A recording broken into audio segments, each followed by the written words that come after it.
everyone, welcome to my YouTube channel.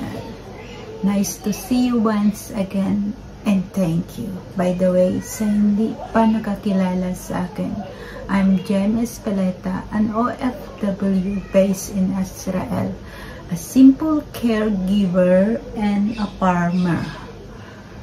And today, I want to share to you the simple and the dream wedding of my daughter. My daughter is 29 years old, but before she got married, she invests, when she got work, she invests and her money, her salary sa bumili siya ng lupa, tapos bumili ng bahay at lote at saka sasakyan. Then she planned her wedding, she saved her money. And as a mother, hindi ko kailangan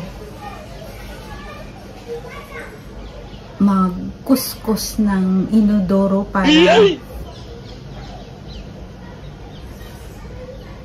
bigyan siya ng kanyang wedding, kasi siya mismo nagsabi na meron siyang saving para sa kanyang wedding. She planned it. As a mother na OFW, hindi siya umasa sa akin. She saved that money kasi napaka-importante kasi na you manage your finances. Ano naman yung igagastos mo pag wala kang saving, diba? Kaya napaka-importante. At hindi siya humingi sa akin since na nagkatrabaho siya, nag-ipon siya, at hindi siya humingi sa akin para sa kanyang mga kailangan. She saved kasi napaka-importante ng finances management. I have messaged only to my daughter during the reception, kasi dati sa palaging maraming nagpabook sa aming farm sa mga wedding. Doon sila mag-celebrate ng kanilang wedding, pero palagi niya sabi na dapat siya daw muna ang mauna mag-celebrate doon sa aming farm. Kaya ang reception doon sa aming farm. Kung mapanood nyo ang aking message sa live reception nila, kung kayo man ay umiyak or nalungkot or umiyak nga, tumulo ang inyong luha, siguro salamat dahil nahugasan ang inyong mata.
A few moments later. In your own career.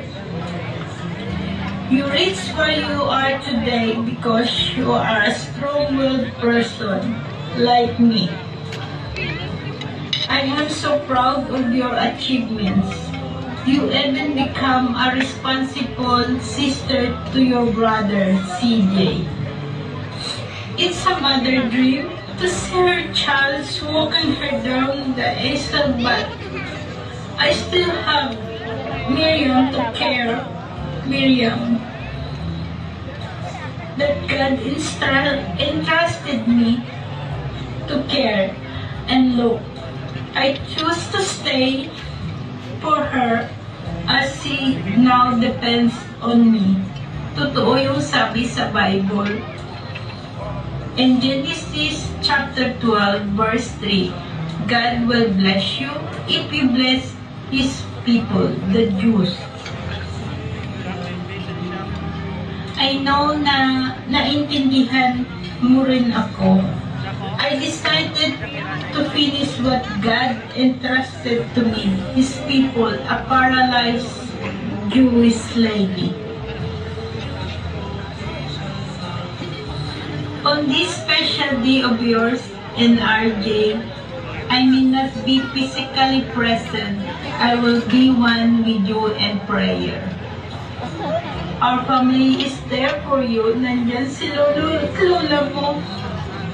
Kapatid ko.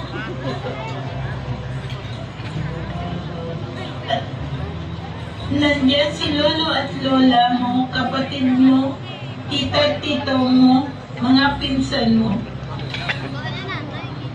Gabayan kayo ng God sa panibagong yugto ng inyong buhay. In Genesis chapter 1 verse 28, God blessed them. God said to them, be fruitful and multiply. To live abundance by living fruitful. Fruitful means more than enough so that we can be a blessing to others. Hindi literally multiply, magparami ng anak, kundi maging sagana at isabuhay ang salita ng Diyos. Kasi doon ang blessing. Na walang sino man makakapaghiwalay sa pinag-isa ng Panginoon. But of course, nawa loobin ni Lord na magkaapo na rin ako sa madaling panahon. RJ, ingatan mo at mahalin si Clea. Ipinagkatiwala ko na siya sa iyo. In relationship na pinag-isa ni God with trust, respect, and forgiveness. Pag-usapan agad kung may di pagkaunawaan. Communication clears everything.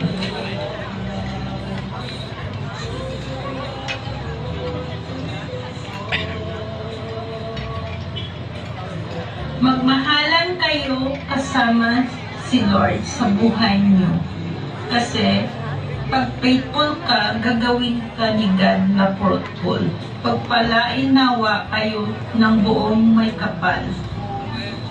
Salamat sa araw na ito, who take cares and provide everything. Salamat kay Tatay Ruben and Nanay Rosita at sa mga kapatid ko. Salamat sa inyo lahat. Salamat sa mga umattend bisita ni Ninong, my family supported my daughter on my behalf. Salamat ng marami. Mga pinsan ni Clea na lumipad mula Candelaria, Quezon. Salamat Ati Patling. Salamat Ati Pat Cornejo Cabrera. Salamat Ate for your love. Pinadala mo lahat sila. Parang umbiha.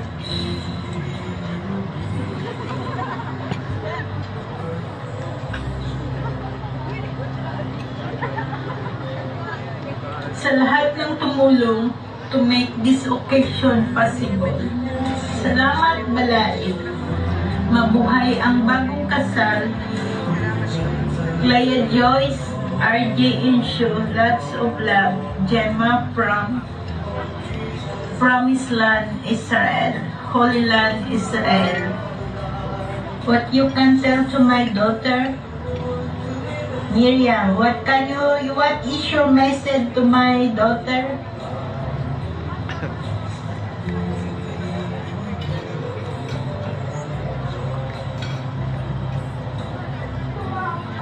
Oh, she said you must be good as me, like me. Of course, it's my daughter. And Masal Tov, congratulations. Maraming salamat. Thank you so much sa lahat. God loves you and so I do. Salamat mula sa banal na bansang Israel. Salamat. My love and prayer. God bless always. Thank you, Lord, for this day. Salamat. Bye. Bye-bye. Love you. Bye. And we give a big hand for Mommy Gemma. Bongkang greetings. Live and fresh from... I hope nga through this video, I had added some value to your life today. If you like what you learned from this video, subscribe to my channel, but do not stop there. Share it para makatulong din sa iba. Can you please? Thank you. May God bless you. Bye.